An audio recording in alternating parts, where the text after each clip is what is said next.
Corps. Corps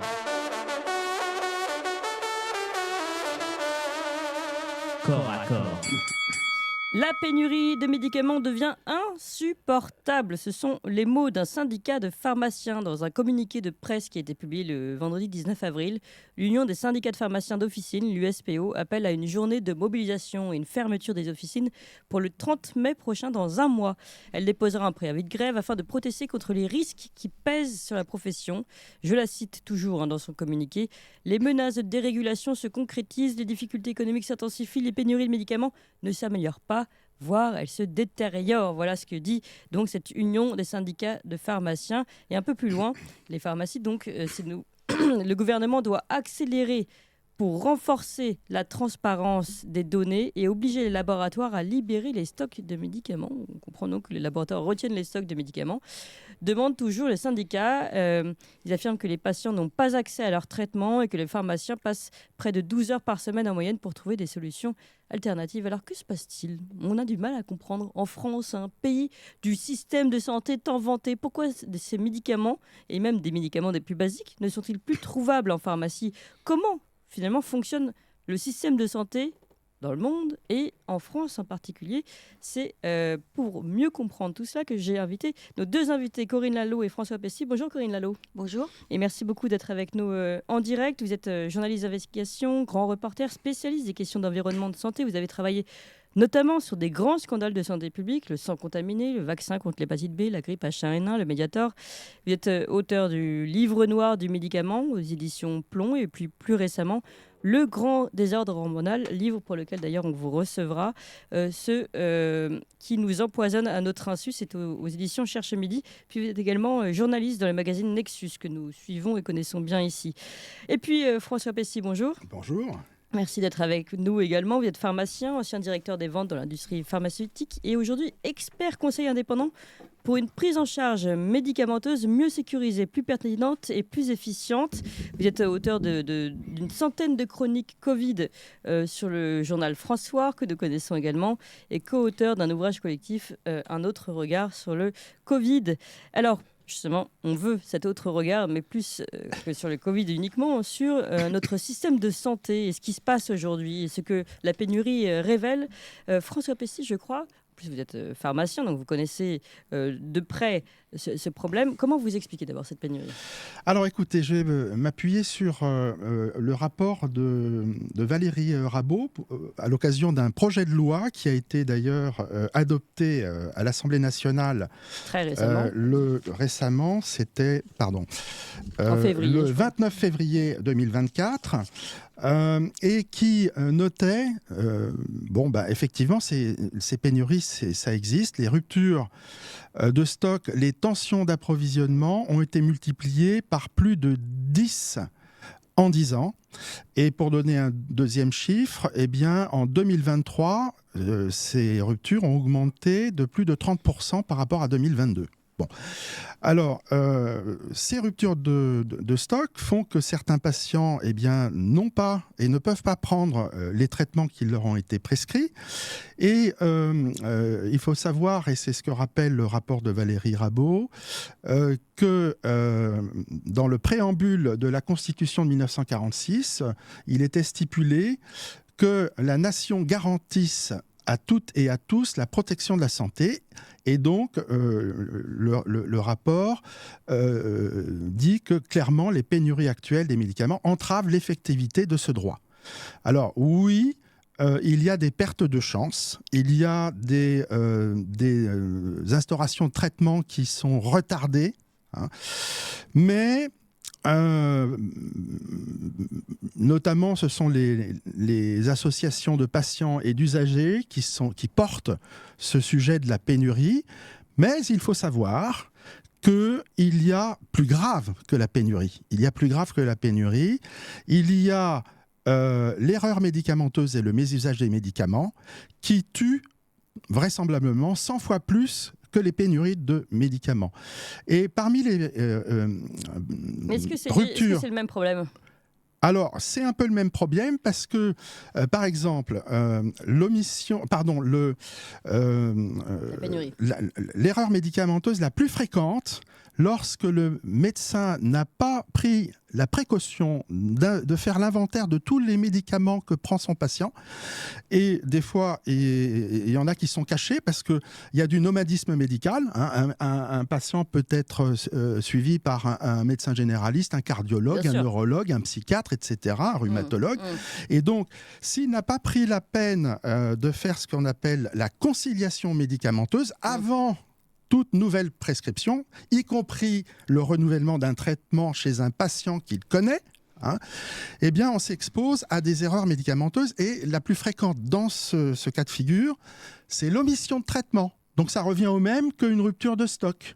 C'est-à-dire que si vous avez un patient diabétique qui rentre à l'hôpital dans le coma et qu'on n'a pas vu qu'il était sous insuline, son hyperglycémie va s'aggraver très rapidement. Certes, mais là, on parle de quelqu'un qui est dans le coma. Voilà, mais il faut savoir que l'erreur médicamenteuse, le mésusage du médicament, ce sont 10 000 à 30 000 morts chaque année en France, c'est-à-dire le crash d'un Airbus A320 toutes les semaines à 1 jour sur 2.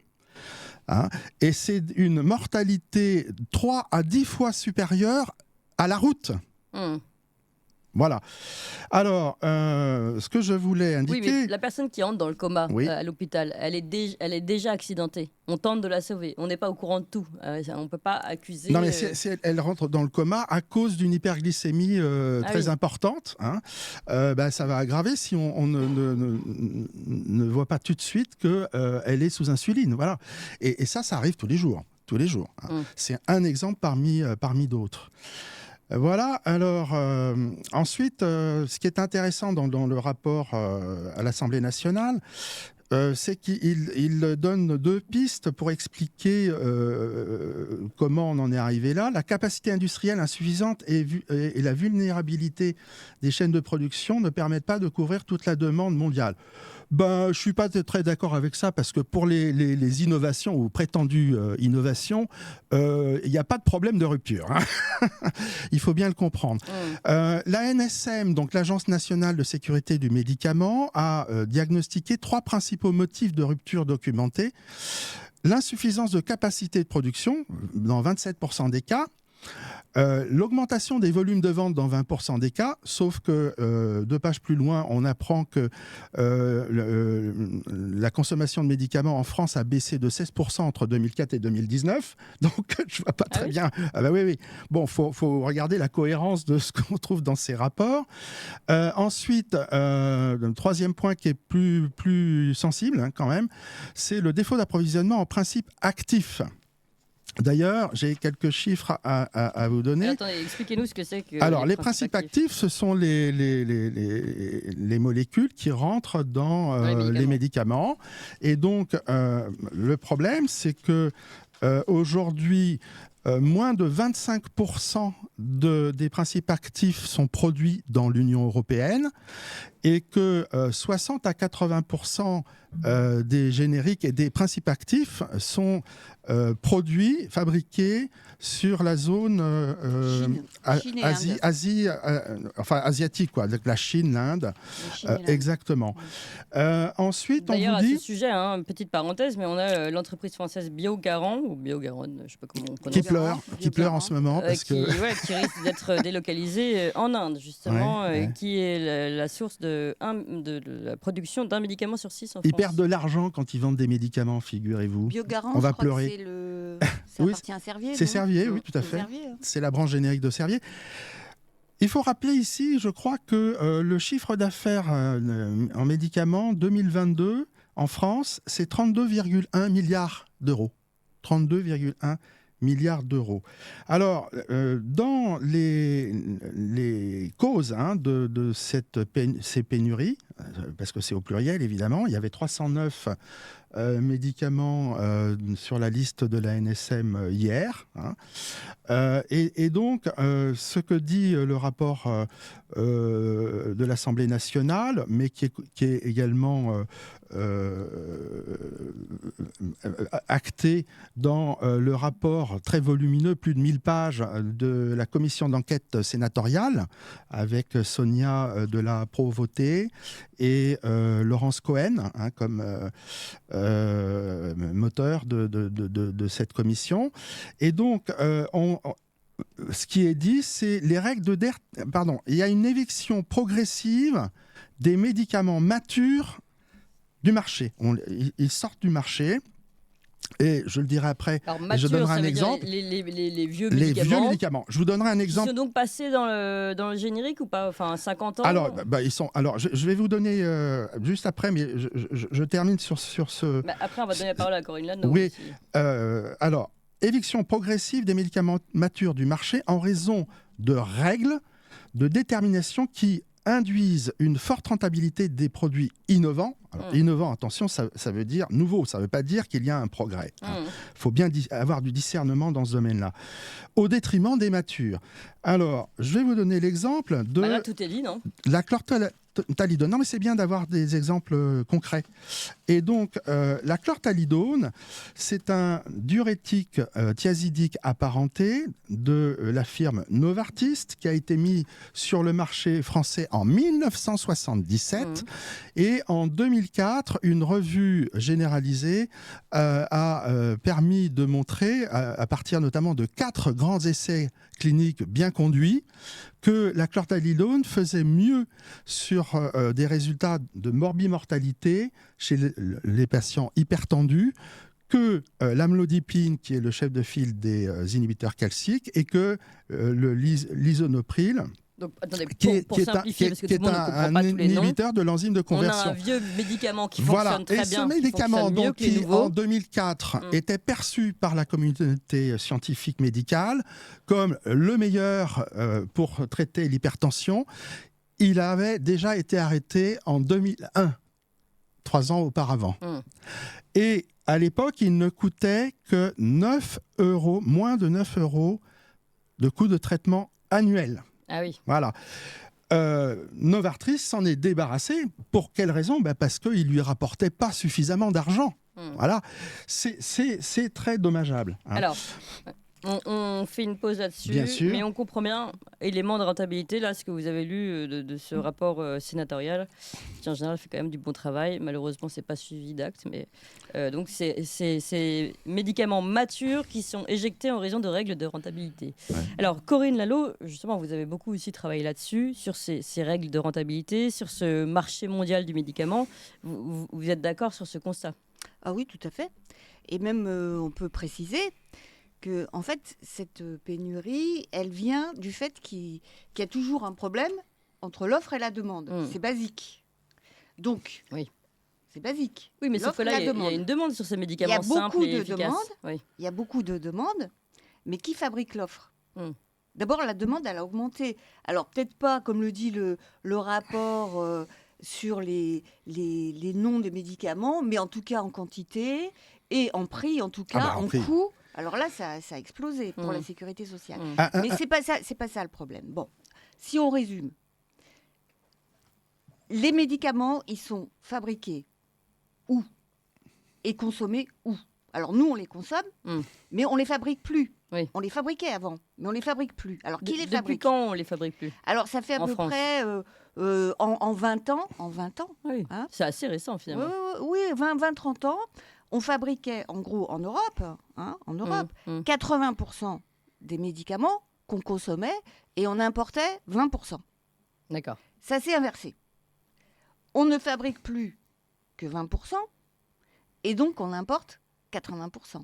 Et les 20% qu'on fabrique, on les fabrique en Europe, même pas en France. Donc, il y a aussi une concurrence déloyale à l'intérieur de l'Europe, avec tous les pays qui sont arrivés en 2004, les pays de l'Est, et qui font une concurrence déloyale à la France. Bon. Donc, en Europe, on n'est plus qu'à 20% de fabrication interne pour les principes actifs et importation de 80%. Bon, on importe d'où? on importe de la Chine et de l'Inde, qui se sont répartis le marché et aussi l'activité. C'est-à-dire que l'Inde fabrique les produits finis, les médicaments finis, mais la Chine produit les principes actifs, c'est-à-dire les principes qui sont les plus importants dans le médicament. Donc 80-90% des principes actifs sont fabriqués par la Chine et l'Inde fait la finition, quoi. Fait la finition en gros et importe 90% des principes actifs. Et ensuite revend les médicaments à l'Europe. Voilà. Donc en 30 ans, on a perdu notre souveraineté en matière de médicaments. D'accord. Donc déjà, si la Chine avait envie de nous couper de tout médicament, elle pourrait, moi, déjà, première chose. Elle pourrait. Donc il y a un vrai problème de sécurité et d'approvisionnement. Et cet abandon, il est dû au système économique qui a été favorisé par l'Europe, à savoir d'abord, en gros, l'ouverture à tout va des barrières douanières. On a supprimé les barrières douanières. On a instauré le libre-échange débridé, ce qui fait qu'il y a une espèce de mentalité, d'idéologie de l'anti-protectionnisme, donc de l'anti-protection au niveau européen. On est contre la protection. Donc, effectivement, il n'y a plus de protection. Donc, il y a des pénuries de médicaments puisqu'on ne les fabrique plus. Et les gouvernements français n'ont pas protégé l'industrie. Alors, attendez. Je sais pourquoi, c'est intéressant, pourquoi on est passé d'un marché français ou européen à peu près autosuffisant, donc qui consommait ce qu'il produisait, à un marché, on a compris, mondial. Pourquoi les productions françaises ou européennes n'arrivaient pas à vendre dans leur propre pays européen parce qu'elles étaient trop chères par rapport à la production chinoise. On arrive au problème de l'ultralibéralisme et de l'antiprotectionnisme qui s'est développé depuis 40 ans dans le monde. Et ça se passe toujours en 3 temps.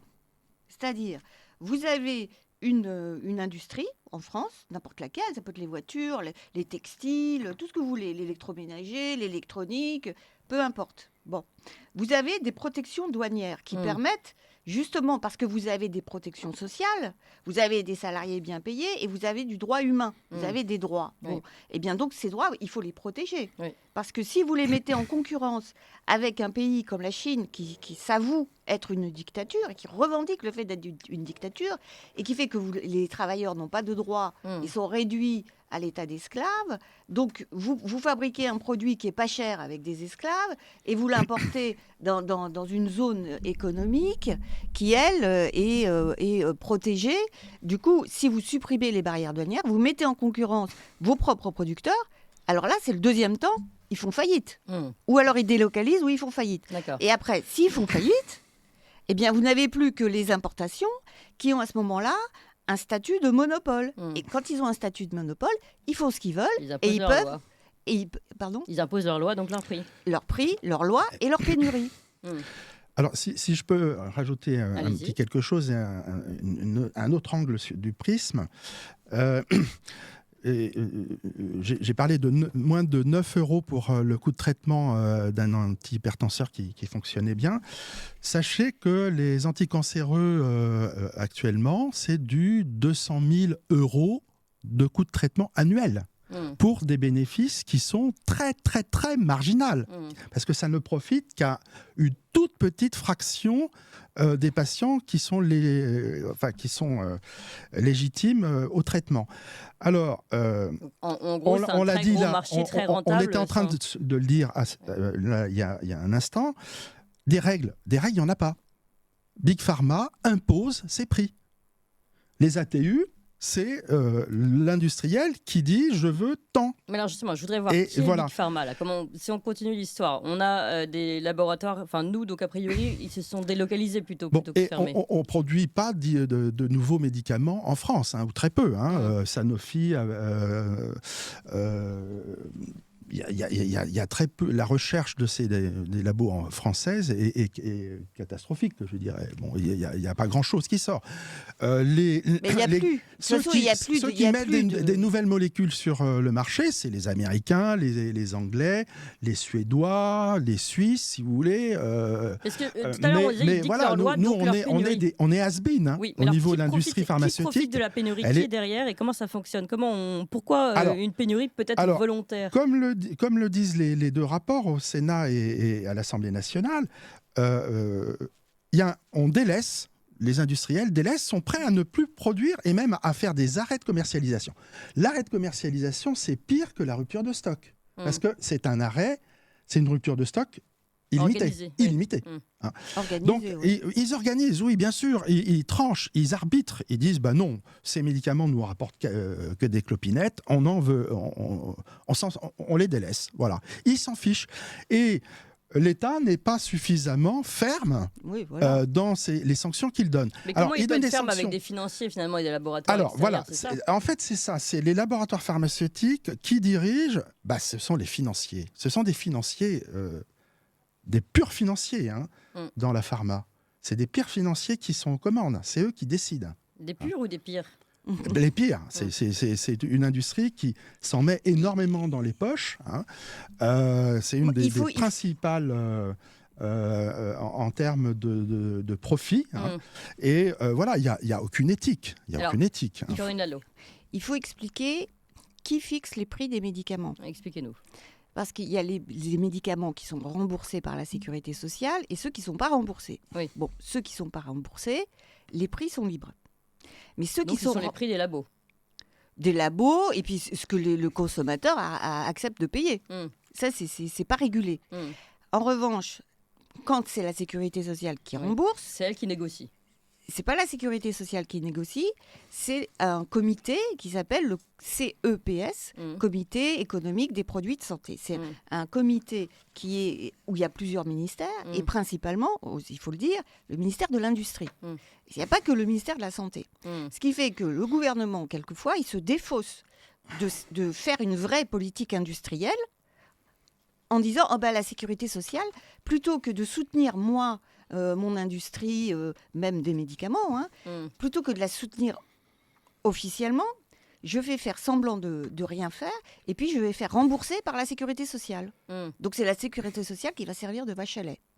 Et ce comité-là, ce CEPS, il a un pouvoir énorme parce que c'est lui qui décide tel médicament, on va le rembourser à tel prix et pas à tel autre. Ce qui fait qu'il y a des médicaments qui sont remboursés à des prix mais exorbitants qui ruinent la sécurité sociale. Ah oui, alors il faut savoir... Inversement, il y a aussi des médicaments qui aujourd'hui, puisque moi j'avais compris que la pénurie était aussi liée à des médicaments que la sécurité sociale avait fixé à un seuil qui n'était pas assez intéressant. Donc finalement, les productions chinoises, etc., se disent, ce client français, la sécurité sociale, voilà, c'est la commission, je ne sais plus comment vous l'avez nommé. Attendez. Il y a deux choses. Il y a aussi la commission. Je voudrais finir avec Aurélien Lot. Après, vous reprenez.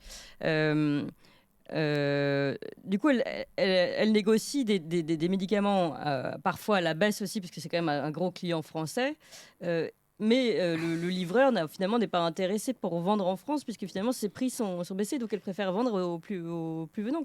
Oui, parce que de toute façon, un laboratoire, il peut vendre, par exemple, à l'Allemagne à un prix plus élevé qu'en France, donc il va privilégier l'Allemagne. Et puis il va jouer la concurrence entre les deux. Et puis ce qui va se passer aussi, c'est que je suis allée hier justement dans une pharmacie pour leur demander comment ça se passait. La pharmacienne, elle m'a montré un antibiotique. Elle me dit, regardez cet antibiotique, il coûte 1,50 €, 2 €. C'est pas assez. Donc effectivement, comme ils font pas de bénéfices là-dessus, ça les intéresse pas. Mais si vous prenez une boîte d'un médicament contre l'hépatite C, alors là, c'est 60 000 € le traitement. Mais pourquoi ils font ces prix complètement d'un côté à la baisse et d'autres ultra... Eh bien ça, c'est la responsabilité du gouvernement et du fameux CEPS. Oui, mais quels intérêts servent-ils ? Alors là, on en arrive à un autre problème qui est la mauvaise gestion. Alors après, quand il y a toujours une mauvaise gestion, on peut dire « Ah, mais c'est de l'incompétence ». Ou alors c'est de la corruption. Voilà. Alors de l'incompétence, il y en a, c'est sûr. De la corruption, corruption. il y en a, c'est sûr aussi. Oui. Et si on prend un exemple connu, qui est celui de M. Cahuzac, qui était quand même, Les yeux dans les yeux. les yeux dans les yeux, quand même le patron du budget et le responsable de la lutte antifraude, qui lui a fait passer énormément des millions et des millions en Suisse. Mais d'où venaient ces millions ? Des laboratoires pharmaceutiques. Ils venaient pas d'ailleurs. C'était principalement les laboratoires pharmaceutiques. Oui. Et lui, il a mis tout ça de façon illégale en Chine, en Suisse et dans l'île de Man et dans des paradis fiscaux, mais en ayant pris l'argent de la corruption. Oui. Et la corruption, c'était de dire... Attendez, laissez-moi juste comprendre ça. La corruption, c'était... on va mettre ce médicament qui ne mérite pas tel prix à ce tarif-là très élevé pour... Mais il a été à un moment donné au ministère de la Tout à fait. Santé. Je crois que c'était avec Evin. Hein. Oui, C'était avec Evin. Donc il gérait tout ça. Oui. Donc à ce moment-là, fixer les prix. il fixait les prix. Bon, mais il y a toujours le président de ce fameux comité Oui, oui. qui a un pouvoir énorme. Oui. Personne ne le connaît. Actuellement, je ne sais même Je pas sais qui plus est-ce qui est. je sais même Mais pas il qui a un c'est, pouvoir énorme, ce monsieur. Mais- ou cette Ouais. dame. Mais Mais la- c'est toujours un monsieur. En général, c'est un monsieur. hein. La- Mais lui, il fixe les prix des médicaments. Donc, s'il vous met un médicament à 60 000 € ou il y a des médicaments là, à 3 000 € la boîte, le Remdesivir. Non, mais il y a des millions, des millions. Ah bah, tiens. Non, mais dans la boîte. Oui, J'ai oui. regardé la boîte. Oui, il y a des- Le Remdesivir, 2 000 €. Oui, oui, non, Voilà. mais il y a des millions Le aussi. oui. Paxlovid, Bon, le bien Paxlovid, soit anti-Covid, soi-disant. Ouais, ouais. hein. Ouais, là, vous 1000 parlez de tous € les la nouveaux boîte. médicaments Ouais. anti-Covid. Hein. Mais- Ils coûtent oui. cher, ces médicaments 1000 anti-Covid. 1000 € la boîte. La corruption, elle est partout. Elle Oui. est partout parce que les médecins sont gâtés par l'industrie pharmaceutique. Hein. Un oncologue peut avoir 600 000 € déclarés sur Transparence Santé. Bon. Ensuite, d'abord, il faut voir comment le circuit pour que le médicament arrive sur le marché et se fasse rembourser. D'abord, aujourd'hui, ce n'est plus l'agence française qui met sur le marché. C'est l'agence européenne, l'EMA. Bon. Ensuite, en France, la NSM ne faire que c'est un guichet. Bon. Mais après, il y a la commission de la transparence quand même qui intervient pour le remboursement. Et là, je trouve qu'ils sont pas très très exigeants. La haute autorité de la santé. Alors la HAS, c'est pareil. HAS. Il y a la HAS.